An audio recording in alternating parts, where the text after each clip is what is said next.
Vamos a abrir la palabra del Señor esta noche en el libro de Marcos, capítulo número 1, y vamos a buscar y aprender del versículo número 15 en adelante. Vamos a estudiar una palabra muy clara, muy sencilla. Yo quiero hablar sobre esa autoridad espiritual de nuestro Señor Jesucristo. Nuestro Señor Jesús, realmente el Verbo eterno de Dios, se hizo hombre, y cuando habitó entre los hombres, ese Verbo estaba realmente cargado de autoridad y de poder. Ese Verbo, imagínense ustedes, la palabra misma de Dios, estaba no solo cargada en sí misma del logo del Verbo, pero estaba cargada esa palabra de poder de Dios. Así que yo quiero que ustedes me acompañen, por favor. Yo voy a iniciar con el verso número 15, pero antes de iniciar la lectura del verso 15, yo quisiera que ustedes tengan alguna referencia importante esta noche, porque les va a permitir entender mejor el versículo número 15.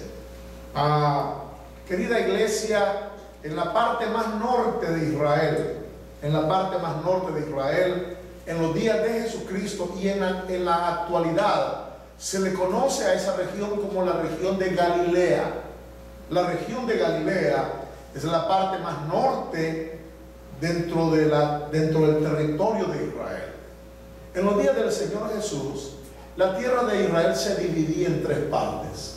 Bien al sur estaba Judea, en la parte central era Samaria, así que la parte norte, insistimos, era la parte de Galilea. Una de las grandes ciudades que estaba dentro de Galilea era precisamente la ciudad que se conoce en aquel entonces como Capernaum.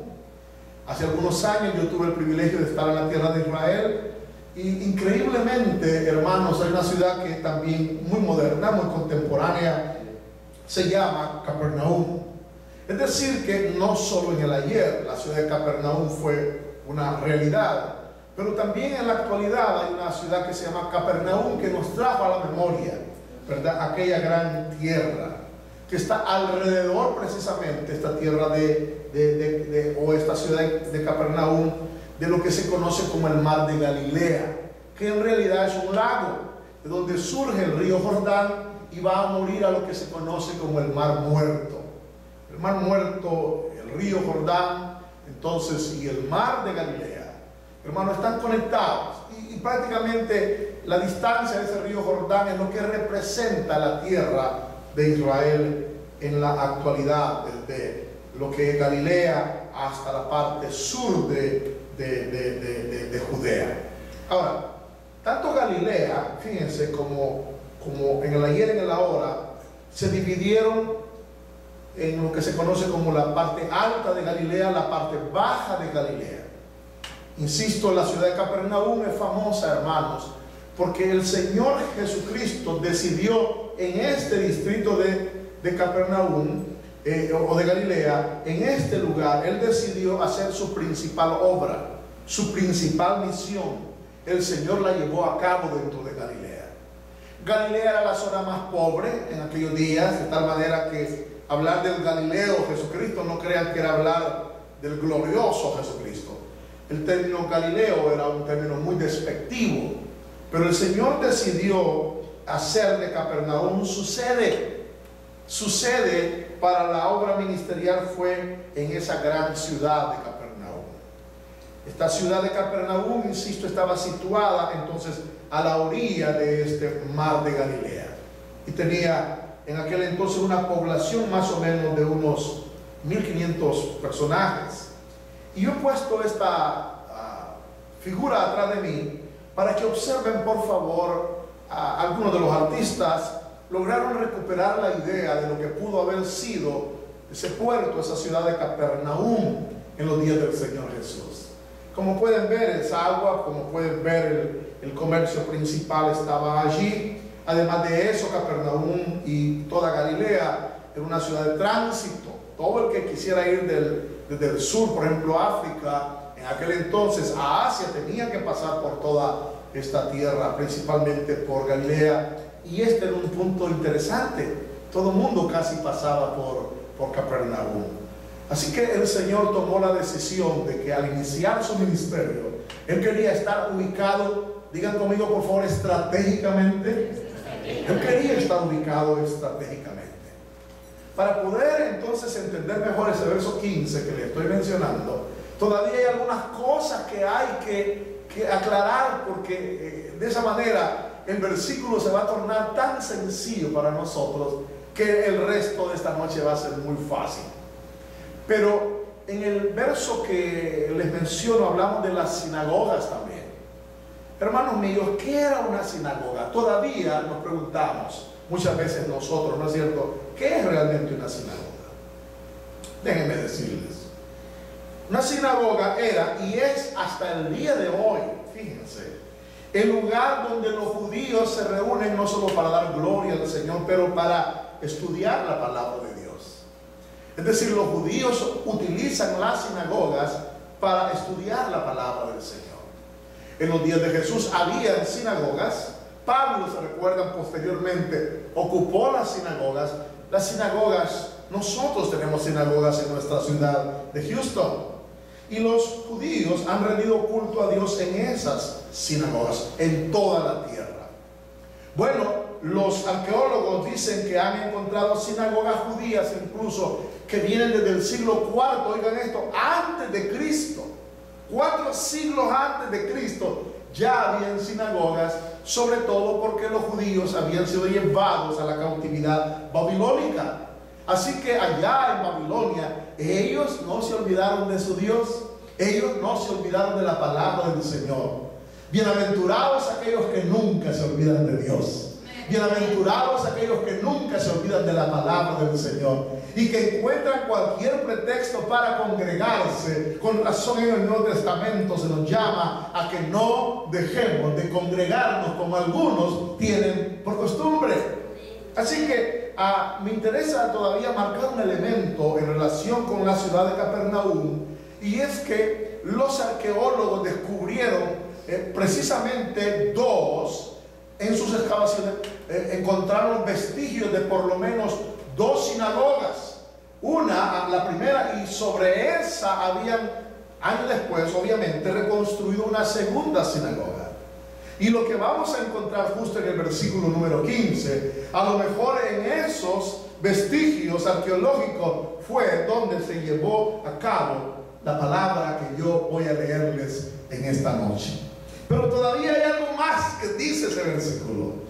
¿Y qué tiene que ver el sábado? Diría cualquiera, ¿verdad? Porque en ese versículo 15 se habla también del sábado. Ahora, el sábado, mis amigos míos, si ustedes tienen una Biblia y la pueden dividir, la Biblia tiene 2 partes, el Antiguo y el Nuevo Testamento. Si nos vamos al Antiguo Testamento, los primeros 5 libros de la Biblia se conocen como el Pentateuco: Génesis, Éxodo, Levíticos, Números y Deuteronomio. Esos 5 libros también se les llama la ley. Los judíos le llaman la Torah. Son los primeros 5 libros que Moisés, a él se atribuyen. Incluso el Señor Jesús los atribuyó directamente a Moisés. Pero quiero que sepan algo sobre el sábado. En Éxodo capítulo 20, verso 9, en la Nueva Versión Internacional dice: acuérdate del sábado para consagrarlo. ¿Quieren repetir conmigo, por favor? Acuérdate del sábado para consagrarlo. 6 días, Dios estaba hablando con los judíos, 6 días, ¿verdad?, trabajarás y haz en ello todo lo que tengas que hacer. Pero, digan conmigo, pero en el 7º día, es decir, para ellos el sábado, será un día de reposo para honrar al Señor. ¿Por qué el Señor quería que hubiera un sábado en Israel? Para honrar al Señor. El Señor quiere ser honrado por su pueblo. Así que en ese día no había lugar para hacer ninguna clase de trabajo. Y el Señor fue claro: ni tú, ni tu hijo, ni tu hija, ni tu esclavo, ni tu esclava, ni tus animales, nadie puede trabajar en ese día. Incluso, vean el Señor tan bondadoso, ni siquiera los extranjeros. Vean al Señor. Acuérdate, dijo el Señor, del sábado. El sábado entonces vino a ser el día de descanso para el pueblo de Israel. Era el día, hermanos míos, donde Israel descansaba. Israel descansaba.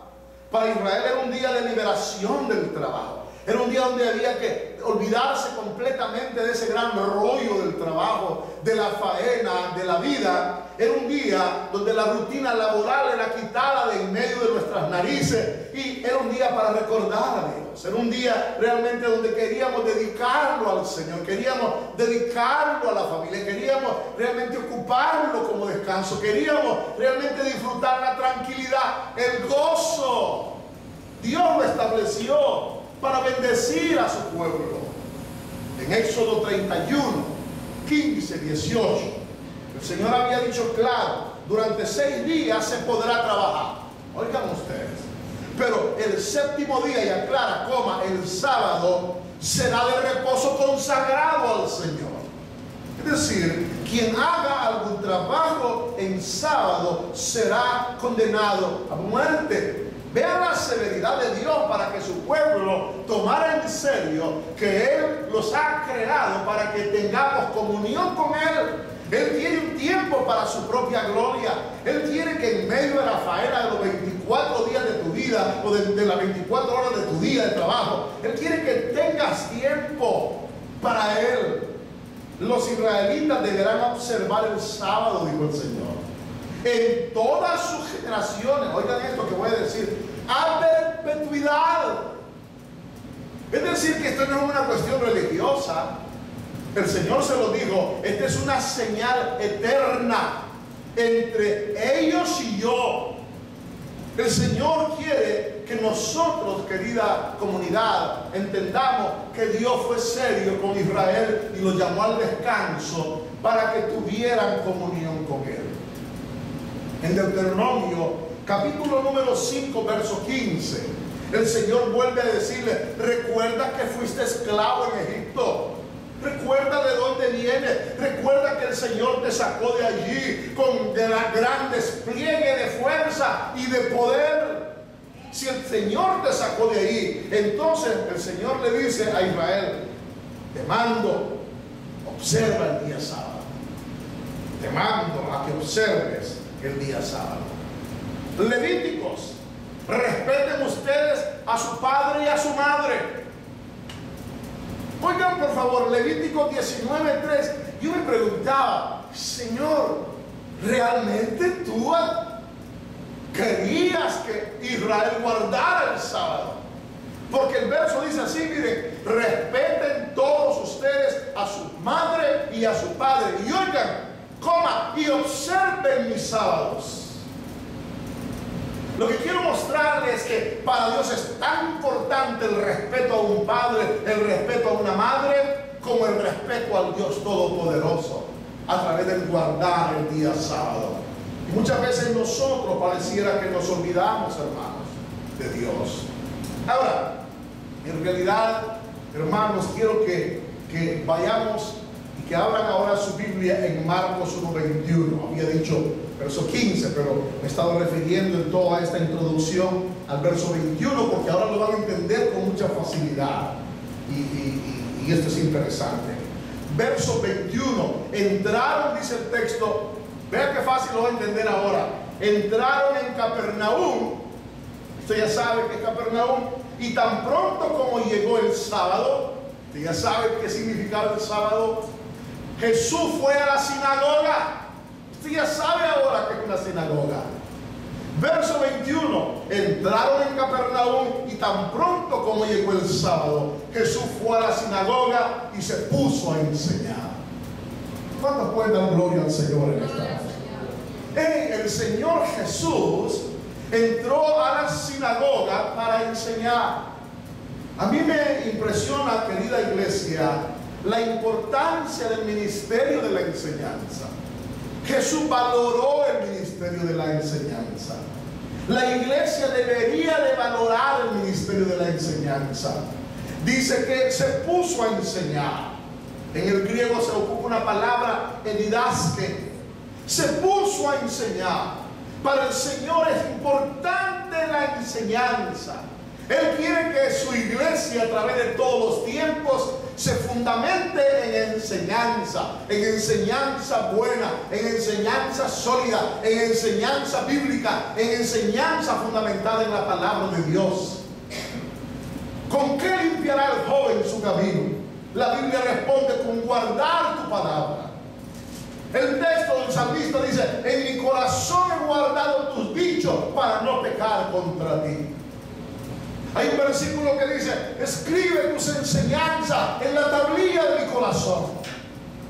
El Señor te dice: dame, hijo mío, porque de Él mana la vida. Cuando tú tomas la gran decisión de venir al Señor y de poner esta palabra en tu corazón y de hacer que esta palabra realmente ilumine y te guíe y te dirija, yo te garantizo, tu vida será siempre prosperada. Tú siempre tendrás dirección. Tú siempre encontrarás respuesta del Dios Todopoderoso. El verso 22 dice, y oigan por favor la multitud de aquel entonces. La gente dice, se asombraba de su enseñanza. Vean a esta gente de Capernaum. Dice que se asombraban porque la impartía como quien tiene autoridad y no como los maestros de la ley. Observen por favor, querida iglesia, que esta comunidad de Capernaum en realidad fue una comunidad que estaba completamente en este momento asombrada de la enseñanza del Señor, porque en medio de las sinagogas el Señor estaba enseñando la palabra como quien tiene autoridad y no como los maestros de la ley.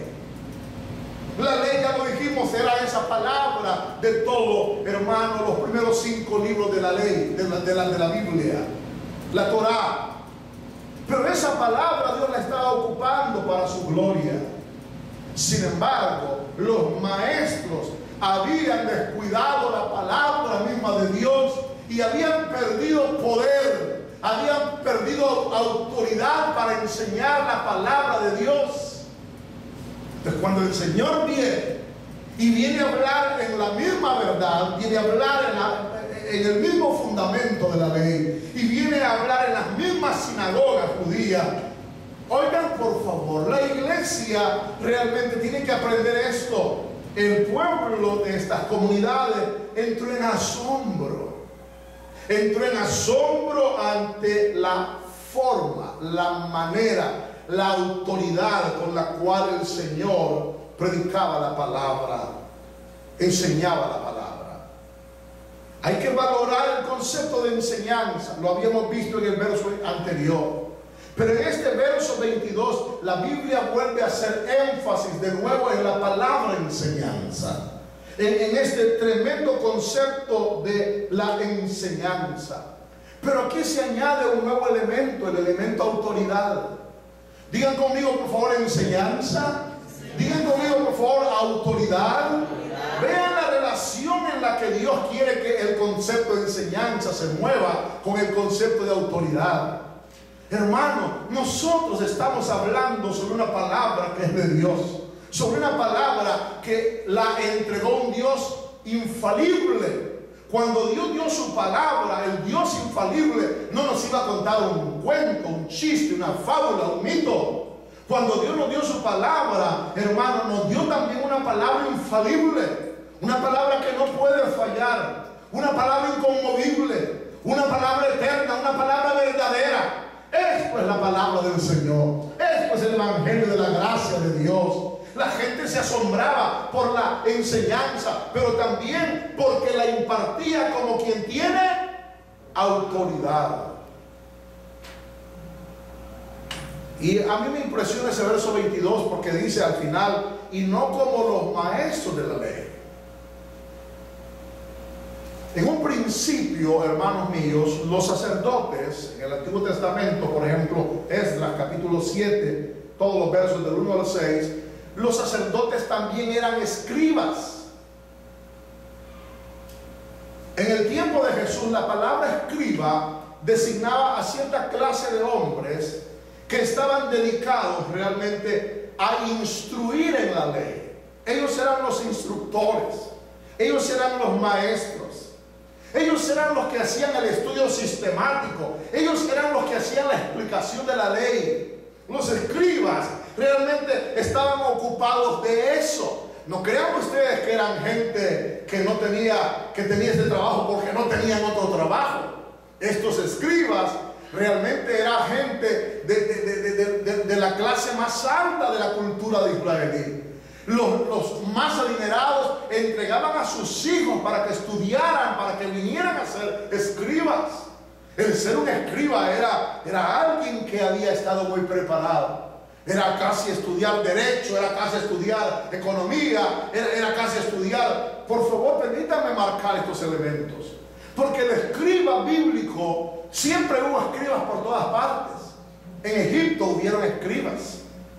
Todas las culturas tuvieron escribas, porque el escriba era como el secretario en nuestros días, que toma notas, que toma datos, que entrega notas, que entrega datos. Pero en los días del Señor Jesús, realmente a estos en Lucas 5, 17, 11, 45 se les consideraban maestros.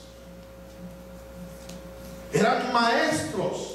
Todos por general pertenecían a la secta de los fariseos, aunque también la secta de los saduceos tenía sus propios escribas. ¿Me comprenden? Pero se consideraba realmente a estos escribas y maestros de la secta de los fariseos como los más celosos de esta generación. Pero cuando oyen que el Señor está enseñando, cuando llegan a reconocer que el Señor Jesús ocupaba los púlpitos para enseñar la palabra del Señor, y que ocupaba los púlpitos de las sinagogas para poder exactamente enseñar, cuando observaron que lo hacía con autoridad, eso hacía que la gente realmente fuera sorprendida. Por favor, sin embargo, nosotros nos deberíamos de sorprender ahora en nuestros días, porque pareciera que es lo mismo. Vivimos una generación donde nuestros púlpitos están siendo utilizados para murmurar, para contar chistes baratos, para contar historias baratas. Nuestros púlpitos se han degenerado realmente, porque muchos de los que deberíamos de estar predicando la palabra de Dios no la estamos predicando. Muchos de los que deberíamos de estar siendo serios para llevar el estudio sistemático de la palabra de Dios, palabra por palabra, no lo estamos haciendo. Abrimos la Biblia y empezamos a hablar de muchas cosas. Nunca vamos sobre el texto, nunca profundizamos en el texto, nunca vamos realmente a esta fuente de vida para profundizar hasta encontrar la vida eterna, el agua viva. Y por eso nuestros pueblos están sedientos, están hambrientos, y por eso viven, hermanos, consultando aún en medio de la iglesia los brujos, o dependiendo, hermanos, siempre de que alguien les hable de cómo tienen que dar el próximo paso en la vida, porque no pueden ser capaces de pararse en la palabra de Dios y caminar como está escrito por medio de la fe. Dios no te ha diseñado a ti para que vivas consultando brujos o magos, o que hagan la prueba del puro, o que miren los horóscopos, o que para que cuando termines el día después de haber comido allá en el restaurante chino abras la galleta para ver qué te dice la suerte. Dios no está queriendo que su iglesia ni que su pueblo viva en esas pésimas condiciones. Dios quiere que cada día vengamos a Él, a oír su palabra, a escuchar su voz, a estar en silencio delante de su presencia, a orar, a leer la palabra, a buscar qué Dios tiene para mi vida en este día. Amén. Y luego que salgas a conquistar la vida, a triunfar con tu hogar, con tu trabajo, con tus estudios, caminando a la luz de la bendita palabra del Señor. Amén. ¿Qué lugar ocupa la palabra de Dios en tu vida? ¿Qué lugar ocupa la voz de Dios en tu vida? ¿Qué lugar? ¿Qué está sustituyendo? Me encantaba oír el testimonio de mi hermano, tan honesto, tan sincero. Qué hermoso es que un joven en esta generación pueda reconocer ante una congregación y decir: hermanos, yo he oído ahora la voz de Dios y yo ya no voy a estar ahí gastando mi tiempo oyendo hora tras hora todas las noches ese montón de noticias, y para colmo culminar allá con una novela. ¡Qué fantástico! Eso es ejemplar, eso es grande, eso nos debería edificar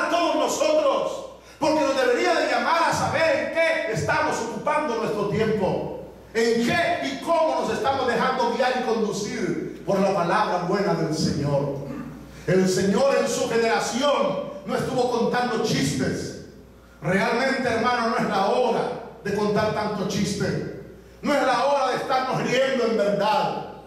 No quiero decir, hermano, que tenemos que tener amargura innecesaria. No. Pero este tiempo se está terminando. El mundo está llegando, hermano, en cuanto a esta hora, está llegando a su final. Viene una hora amarga para el pueblo de Israel. Viene una hora de gran tribulación para las naciones. Viene una hora oscura cual nunca jamás la ha habido ni la habrá.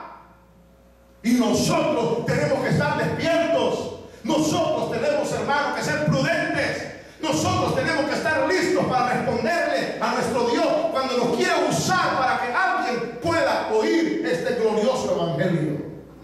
¿Pueden decir amén, querida iglesia? Dios quiere usar tu vida y tú tienes que estar dispuesto para que Él te use para la gloria de su nombre. Hay tanto dolor, hay tanto sufrimiento, de verdad hay tanta tribulación y pruebas en nuestros días. No hablo de esa gran tribulación que va a acontecer en breve, pero sí el Señor en su misericordia nos va a librar de esa hora, porque en su palabra dice que por cuanto ha guardado la palabra de mi paciencia, yo también te voy a guardar de la hora de la prueba que viene sobre el mundo entero. Pero vivimos horas, hermanos, donde no queremos oír de estas cosas. Vivimos horas donde ahora incluso, hermanos, líderes claves nacionales se burlan del rapto de la iglesia, se burlan de la segunda venida del Señor, se burlan de nuestra fe en ese inminente encuentro con el Hijo de Dios. Prefieren estar hablando de paz y prosperidad, y el texto dice que les va a venir de repente tribulación repentina. Prefieren estar hablando, hermano, de casas nuevas que Dios quiere para ti, de carros nuevos que Dios quiere para ti, que Dios te va a poner nuevos pulmones y nuevo hígado, que te va a dar nuevo marido y nueva mujer. Hermano, prefieren estar hablando de esas cosas temporales, pecaminosas, profundas, en lugar de estar llamando a los hombres a que se arrepientan y que vuelvan, hermano, su fe al Cristo eterno, al Cristo glorioso. Amén. Que vino para darnos una palabra, hermano, que fue autoritativa, poderosa, irresistible. Una palabra sanadora, una palabra que restaura, una palabra que levanta a los caídos, una palabra que al leproso lo devuelve, hermano, a la limpieza. No solo en lo externo, pero en lo interno. ¿Cuántos dicen gloria al Señor? Quiero que avancen conmigo, por favor, y que vean el verso 23.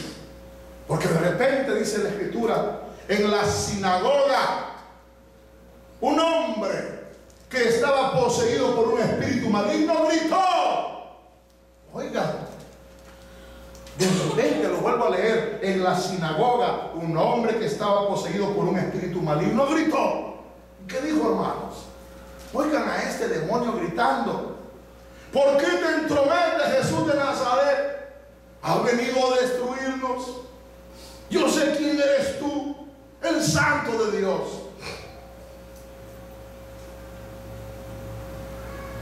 Por favor, aquí no voy a detenerme mucho tiempo, pero sí quiero marcar algo. En la sinagoga había un poseído de espíritu maligno. No nos dice quién era, pero esa sinagoga no solo oían la palabra de Dios, pero oían una palabra de Dios comunicada por escribas, por maestros de esa generación que no tenían ninguna autoridad para operar sobre estos espíritus malignos. Y yo creo que lo mismo nos ha acontecido en nuestros días, hermanos.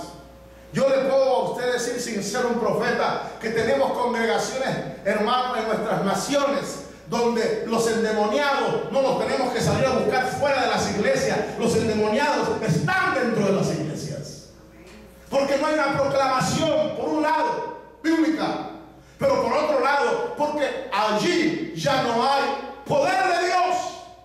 Allí, hermano, no se está manifestando ese poderoso mover del Santo Espíritu de Dios en la vida de hombres, de mujeres que han decidido vivir para la gloria de su nombre, que han decidido, hermano, consagrarse para la gloria de su nombre. Pero cuando el Señor, hermano, empezó de repente a proclamar el Evangelio, observe, se manifestó el poder de Satanás. Se manifestaron estos demonios, déjenme decirlo en plural. Se manifestaron, incluso hablaron, y vea cómo Satanás conoce más Biblia que nosotros y cómo sus demonios conocen muchas veces más, hermano, el sentido, hermano, de quién realmente es el creador de todo el vasto universo. Y vean cómo estos empezaron a decirle: ¿por qué te entrometes? Observe, ¿por qué has venido a destruirnos? Observe, yo sé quién eres. Hermanos, cuando nosotros jugamos con fuego, nos quemamos. Y cuando hombres y mujeres están jugando con demonios y diablos y se exponen a las películas de brujería, y se exponen a las películas de terror, y se exponen, hermanos, a los cultos diabólicos y satánicos, la gente cree que está, hermanos, jugando. Pero el diablo no está jugando. El diablo sabe quién es Dios. Saben ellos que no pueden hacer nada para su salvación, pero sí pueden hacer algo: engañar a los hombres, engañar, hermano, incluso a la misma iglesia. Verso 25, el Señor le gritó: ¡cállate! Lo reprendió Jesús, dice el texto. ¡Sal de ese hombre! Iglesia, vean esta autoridad espiritual versus este mover de los espíritus. Verso 26, entonces el espíritu maligno sacudió al hombre, lo sacudió violentamente, y una vez sacudido el hombre violentamente, oigan ese texto, dice que salió de él dando un alarido, como perro, como animal, como un coyote, no sé qué ejemplo darles. Esa es la operación de los demonios. Los demonios están tranquilos en las sinagogas. No solo en el ayer, los demonios están tranquilos en las sinagogas de la ahora. Aunque, hermano, saben mucho de Dios, a ellos no les importa mientras la palabra de Dios no sea predicada con autoridad. Ellos simplemente van a estar atormentando hombres y mujeres, van a estar atormentando vidas, van a estar atormentando familias, van a estar atormentando niños, jóvenes, adultos, ancianos. Querida iglesia, los demonios son atormentadores. Los demonios ocupan puertas para meterse en la vida de los hombres. A un demonio le pueden mandar, hermano, que viva ahí en esa esquinita, y él no va a tener problemas, hermano, en el sentido de irse ahí. Pero él no va a quedarse tranquilo ahí. Él va a buscar entrar a un hombre, a una mujer. Él va a buscar operar en la vida de los hombres, porque es la mejor forma que él tiene para operar y para levantarse contra Dios, contra su ungido y contra sus ungidos. Querida iglesia, me encanta la manera en que la autoridad espiritual de Jesús operó. No solo proclamando el Evangelio, predicando la palabra de Dios, pero cuando encontraba a estos demonios, primero, observen, los llamaba a callarse. E inmediatamente, dice el texto, los echaba fuera. Hermano, yo estoy muy preocupado de la manera en que la iglesia enfrenta estos problemas en nuestros días. Y yo veo ahora a la iglesia haciendo esto. Miren, hermano, de repente están: Padre, te bendigo en el nombre de Jesús, y están con sus ojos cerrados adorando al que vive, y en la misma oración le dicen: mi diablo mentiroso, sal fuera de... Hermano, yo no entiendo esa clase de ministración a los demonios. Yo no puedo entender cómo una iglesia, a la hora de adorar a Dios, puede tomar la misma actitud a la hora de echar fuera un demonio. Yo no comprendo eso. Yo no comprendo cómo, hermano, podemos hacer, y después solo seguimos, hermano. Así que, Padre, te bendecimos y te glorificamos. Y diablo mentiroso. Entonces, ¿sabe uno en qué está? Iglesia, si estás adorando a Dios, adóralo. Y si hay alguna necesidad, detén el culto. Levanta tu voz con autoridad. Mándale al diablo que se calle. Dile que salga afuera. Y ese diablo tendrá que obedecer, porque poderoso es el Señor, porque Él tiene un nombre que es sobre todo nombre, porque está escrito que toda lengua confesará que Él es el Señor. La Biblia dice que toda rodilla se doblará ante el nombre poderoso del Señor. Amén. Si tú vas a pelear contra el diablo, hermano, no temas señalar cualquier punto, hermano,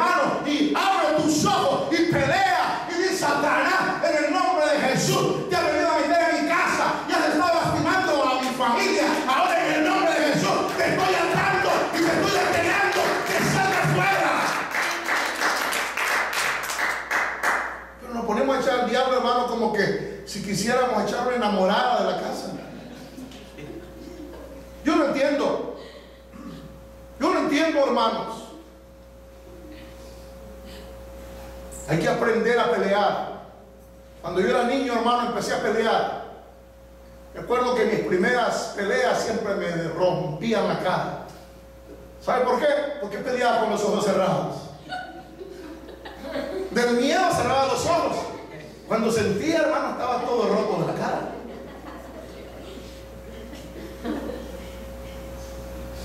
Y yo tomé una decisión. No me van a volver a romper la cara. Y me puse a practicar. Y me puse a pelear. Y me puse y decidí aprender. Hermano, y aprendí. Tuve que dejar eso porque el Señor me llamó. Gloria a Dios. ¿Están conmigo, hermanos? Pero espiritualmente hablando, hermanos, si yo sé que hay que hacer una batalla espiritual porque hay una necesidad con una persona que está endemoniada, no me pongo, Señor, y abro mis ojos bien abiertos, porque ya sé cómo el diablo puede operar. Inmediatamente, cállate, que los diablos lo primero que quieren es hablar con uno, y no te da vergüenza. Cállate. Pero yo conozco, cállate. Pero cállate. Autoridad espiritual. Se ata al espíritu inmundo y se manda fuera en el nombre de Jesús. ¿Pueden decir gloria al Señor? Digan gloria a Dios. Aprendan en su vida, hermano. Cuando la noche oscura esté y de repente sientas terror y miedo y tu marido no está, olvídate de tu marido. Tú tienes un nombre que es sobre todo nombre.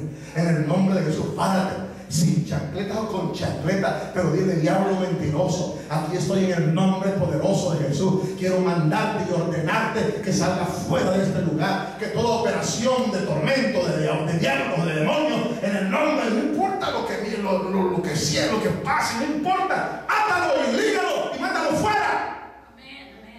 Porque poderoso es Dios, hermano, que está con nosotros. ¿Pueden dar gloria al Señor? Vean al Señor, cállate. Lo reprendió Jesús. Verso 25. Sal de este hombre. Está claro el mensaje. No que están hablando. Hoy no, comenzamos como que es una entrevista de radio, de prensa y de televisión. Estimado diablo, dígame por favor cómo se llama usted, ¿verdad? ¿Cuántos años tiene estar viviendo esta persona? Cuénteme los signos que usted provoca. Por favor, hermano míos. ¡Cállate! Digan conmigo. Y sana. En el nombre de Jesús. Y nunca te olvides del nombre del Señor Jesús. Porque en tu fuerza no le puedes dar vida ni a una sola mosca. Hermano, y en tu fuerza no puedes matar un león, salvo que el Espíritu Santo, como David, esté en ti. Y puedas atar y ligar a un diablo, a un mentiroso, un infierno, y echarlo fuera en el nombre de Jesús. Por eso es que el verso 26 lo dice tan claro. Entonces el espíritu maligno sacudió al hombre. Observen, hermano, es territorio, pero lo sacude, ¿verdad? Lo violentamente. Tiene que ser lo último para pelear por resistir. Y luego, cuando no puede resistir, salió de él dando un alarido. Por eso es que algunas veces, cuando se opera en este campo de la liberación, usted puede oír algunas veces esa circunstancia. Verso 27. Todos se quedaron tan asustados que se preguntaban unos a otros: ¿qué es esto? ¿Una enseñanza nueva? Pues lo hace con autoridad. Vean por favor, habíamos visto el término de enseñar, habíamos visto la palabra enseñanza, habíamos visto los conceptos de enseñanza y autoridad, pero aquí de nuevo, como lo habíamos visto en 2 versículos anteriores, vuelve a acontecer el mismo fenómeno. Este pueblo vuelven a preguntarse: ¿qué es esto? Esta es una nueva enseñanza. ¿Por qué? Porque este hombre está echando incluso fuera los demonios con una autoridad. No solo nos ha predicado con autoridad, pero ahora está operando con autoridad para echar fuera a los demonios. Iglesia amada, la palabra autoridad en el Nuevo Testamento, exousia, es un concepto. Oigan por favor, es la misma palabra que se ocupa cuando Jesús sanó a los enfermos. Es la misma palabra que el Señor ocupa cuando limpió a los leprosos, o echó fuera a los demonios, o resucitó a los muertos. La misma palabra, autoridad. La autoridad es una, la autoridad de Dios. Y Él delega autoridad para que su iglesia se mueva en el poder del Espíritu Santo, para que la iglesia se mueva en la autoridad y en el poder de la palabra de Dios. Tú no estás solo, tú estás con el Señor. Si tú has invocado el nombre de Jesús para ser salvo, si tú has sido sellado con el Espíritu Santo de Dios, si tú eres una persona que está en la palabra, con la palabra, pelea la batalla en el nombre de Jesús. Opera en este nivel de autoridad, porque vivimos horas donde nuestro mundo religioso incluso está claudicando, está renunciando no solo a predicar la palabra de Dios, sino que está renunciando a moverse en el poder del Espíritu Santo. Ahora es mejor ir a buscar libros de economía y de administración y de liderazgo y de motivación y de alta motivación y de cómo comer mejor. Ahora pareciera que nuestros púlpitos son cualquier cosa menos esto, por lo que se sorprendían las comunidades de los días del amado Jesucristo. La autoridad de Jesucristo, hermano, requiere continuar operando realmente en esta generación. Esta gente dijo, les da órdenes incluso a los espíritus malignos y le obedecen. Estaban sorprendidos. Eso no lo habíamos visto. Por eso en Hechos, cuando Pedro sale a hacer la tarea itinerante de la visitación, donde encontró demonios, los echó fuera.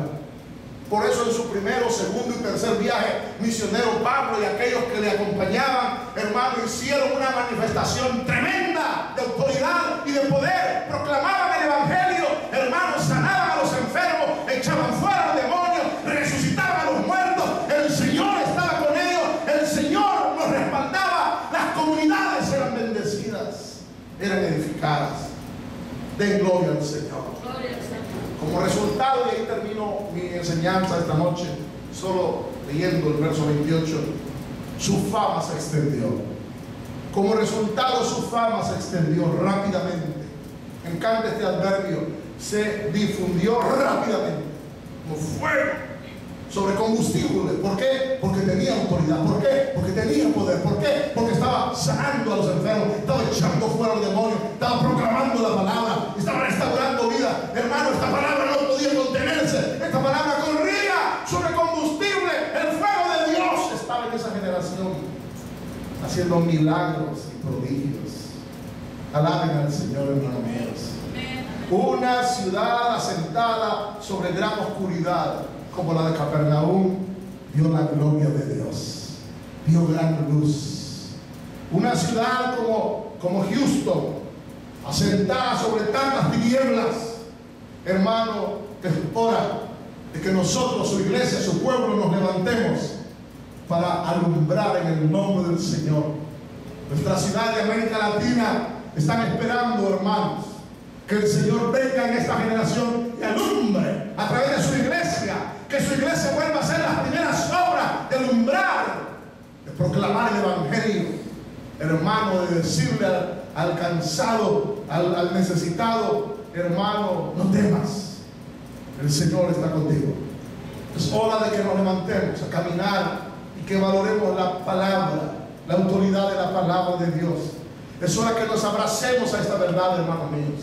Abracémonos a la palabra, abracémonos a la autoridad del nombre del Señor. Esta es hora, iglesia amada, que requerimos que el Señor venga, que el Espíritu Santo venga sobre nuestras vidas, que el Espíritu Santo nos empodere, que el Espíritu Santo nos llene, que el Espíritu Santo nos lleve, que el Espíritu Santo, hermano, nos guíe, nos dirija, haga lo que quiera hacer a favor de esta generación. Haz que todas estas cosas comiencen en tu casa. Haz que todas estas cosas comiencen primero en tu hogar. Deja que Dios opere tu casa. Deja que Dios la bendiga. Levántate Cuando nadie está en casa, pelea la buena batalla. Pelea en el nombre de Jesús. Ata y liga diablos y mentiras del infierno. Échalo fuera en el nombre de Jesús. Ora que Dios salve a los tuyos. Llora que Dios rescate a cada uno de tus amados. Luego, cuando creas que tienes victoria en tu hogar, ora por tu comunidad. Comienza a relacionarte con ellos. Alcánzalos con el evangelio. Avístate con ellos para tratar de ganarlos para la gloria de Dios. Y Dios va a hacer cosas sorprendentes en nuestros días. ¿Pueden decir amén? Amén. Padre, gracias, Señor, por tu palabra. Gracias por la autoridad de tu palabra, Señor. Gracias por el poder con el que te manifestaste en el ayer. Gracias porque viniste a comunidades profundamente religiosas para liberar en medio de ellas, para traer tu palabra en medio de ellas. Señor, para asombrar a los hombres de que tú eres todopoderoso. Padre, en el nombre de Jesús, te ruego que vuelvas a hacer lo mismo en mi ciudad. Te lo pido en el nombre de Jesús.